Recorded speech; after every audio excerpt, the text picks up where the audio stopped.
اعوذ باللہ من الشیطان الرجیم بسم اللہ الرحمن الرحیم۔ اب آئیے بسم اللہ الرحمن الرحیم، اب یہ سورہ بقرہ شروع ہو رہی ہے۔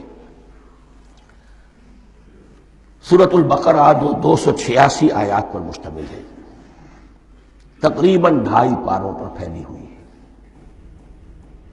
ہر شخص جانتا ہے کہ یہ قرآن حکیم کی حجم کے اعتبار سے سب سے بڑی سورت ہے، لیکن یہ معاملہ صرف حجم کا نہیں ہے۔ نبی اکرم صلی اللہ علیہ وسلم نے اسے سنام القرآن قرار دیا ہے۔ آپ نے فرمایا لکل شیء سنام، ہر چیز کی ایک چوٹی ہوتی ہے، جیسے اونٹ کا کوہان ہوتا ہے۔ وسنام القرآن البقرہ، سنام القرآن، قرآن کی چوٹی جو ہے وہ سورۃ البقرہ ہے۔ یہ نوٹ کر لیجئے جو میں نے کل آپ کو جو مختلف مکی اور مدنی صورتوں کے گروپوں کے بارے میں بتایا تھا کہ یہاں سے اب پہلی منزل بھی شروع ہو رہی ہے اور پہلا گروپ بھی شروع ہو رہا ہے، اور اس کے ساتھ جو اگلی صورت آئے گی وہ اس کا جوڑا ہے، سورہ آل عمران، جس کی سب سے نمایاں علامت یہ نوٹ کیجئے، یہ بھی الف لام میم سے شروع ہوئی، اگلی بھی الف لام میم سے شروع ہوگی۔ اس کے بعد 2 صورتیں مدنی اور ہیں، لیکن ان دونوں میں نہ حروف مقطعات ہے نہ کوئی اور تمہیدی کلام ہے، براہ راست خطاب سورہ نساء میں یا ایھا الناس اور سورہ مائدہ میں یا ایھا الذین آمنوا، کوئی تمہیدی بات نہیں، کوئی حروف مقطعات نہیں، براہ راست خطاب۔ وہ ایک جوڑا ہے سورہ نساء اور سورہ مائدہ، اور یہ ایک جوڑا ہے سورہ بقرہ اور سورہ آل عمران۔ سورہ بقرہ اور سورہ آل عمران کو نبی اکرم صلی اللہ علیہ وسلم نے الزہراوین بھی قرار دیا ہے۔ زہرا کہتے ہیں بڑی روشن چیز کو، یہ حضرت فاطمہ رضی اللہ تعالی عنہ کے نام کے ساتھ آتا ہے، فاطمہ الزہراء، تو زہرا بہت روشن دمکتی ہوئی شے۔ الزہراوین، یہ 2 نہایت دمکتی ہوئی صورتیں ہیں جو قیامت کے دن 2 بدلیوں کی شکل میں ظاہر ہوں گی، حضور نے فرمایا، اور جو لوگ ان صورتوں سے محبت کرتے تھے ان پر سایہ کریں گی۔ اللہم ربنا اجعلنا منہم، ہمیں اللہ تعالیٰ ان میں شامل فرما دے۔ اس سورہ مبارکہ کو 2 حصوں میں تقسیم سمجھیے۔ ویسے تو یہ کہ رکوع آئیں گے، پارے بھی بدلیں گے اس میں، لیکن حصے 2 ہیں۔ پہلے حصے میں اصل روح سخن سابقہ امت مسلمہ سے ہے، یہود سے، بنی اسرائیل سے۔ دوسرے حصے میں اصل خطاب موجودہ امت مسلمہ سے ہے، امت محمد سے صلی اللہ علیہ وسلم۔ پہلے حصے میں 18 رکوع ہیں لیکن آیات 152 ہیں۔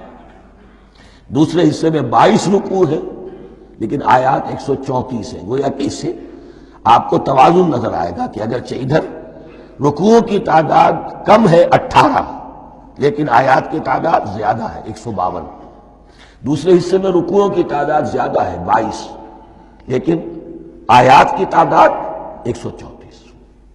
اسی لیے اس کا ایک نام میں نے تجویز کیا ہے، وہ اس لیے تاکہ کچھ حقائق آپ کے ذہنوں میں ان ناموں کے حوالے سے بھی انشاءاللہ محفوظ ہو جائیں گے۔ سورۃ الامتین، 2 امتوں کی سورت، اس لیے کہ تقریباً نصف اس کی ساری بحث جو ہے، مرکزی بحث، وہ سابقہ امت مسلمہ بنی اسرائیل، اور دوسرا نصف اس میں سارا خطاب وہ ہے موجودہ امت مسلمہ یعنی امت محمد صلی اللہ علیہ وسلم۔ اس کا جو پہلے 18 رکوع ہیں یا پہلا حصہ ہے، اس کے اندر ڈویژن فردر ہوگی ورٹیکل، عمودی۔ پہلے 4 رکوع، پھر 10 رکوع، پھر 4 رکوع۔ لیکن جو 22 رکوع ہیں دوسرے حصے کے، دوسرے نصف کے، اس میں ڈویژن جو ہے جو ہاریزونٹل ہے، وہ افقی تقسیم ہے، عمودی نہیں، افقی۔ وہ میں بعد میں بیان کروں گا جب ہم وہاں پہنچ جائیں گے۔ ان کو پہلے سمجھ لیجئے کہ اس پہلے حصے کی جو تقسیم میں نے کی ہے، پہلے 4 رکوع، پھر 10 رکوع اور پھر 4 رکوع۔ پہلے 4 رکوع یوں سمجھیے کہ پورے قرآن مجید کے لیے اس کی حکمت اور فلسفے کا جو حصہ مکی قرآن میں بیان ہو چکا تھا اس کا خلاصہ ہے۔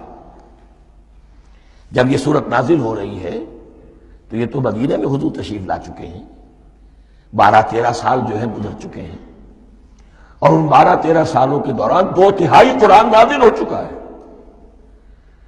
اس میں جو بھی حکمت، فلسفہ اور بنیادی دعوت، یہ جو چیزیں مکی قرآن میں بیان ہوئی، ان کا خلاصہ نچوڑ نکال کر یہاں 4 رکوعوں میں رکھ دیا گیا۔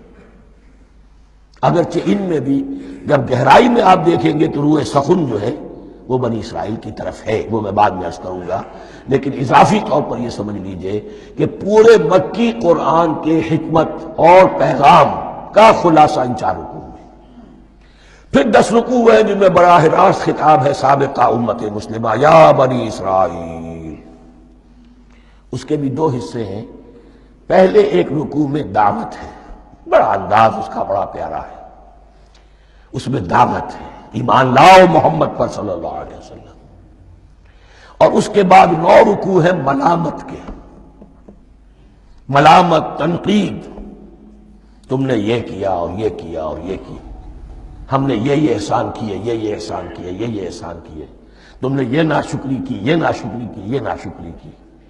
اور اس سب کا نتیجہ آخری 4 رکوعوں میں ہے کہ اب تمہیں اس منصب سے معزول کیا جا رہا ہے جس پر تم 2000 برس تک فائز رہے ہو، اور تمہیں ہٹا کر اب ایک نئی امت محمد کی شکل میں جو وجود میں آ چکی ہے صلی اللہ علیہ وسلم، اسے اس پر فائز کیا جا رہا ہے۔ اور اس کی علامت کے طور پر اسے میں کہا کرتا ہوں کورونیشن، تاج پوشی۔ ایک امت معزول، دوسری امت اس کا نصب ہو رہا ہے، اس کی تاج پوشی کے لیے سمبل، علامت کیا ہے؟ قبلہ تحویل۔ وہ قبلہ یروشلم، سابقہ امت کا قبلہ اب ادھر رخ نہیں ہوگا، اب اہل توحید کا قبلہ یہ مکے کی طرف ہوگا، بیت اللہ کی طرف ہوگا۔ تو تحویل قبلہ کا مضمون ہے جو ان 4 رکوعوں میں آتا ہے۔ تو یہ میں نے تھوڑی سی تمہید جو ہے آپ کے سامنے رکھ دی ہے، اب بسم اللہ کیجئے۔ صدق اللہ العظیم۔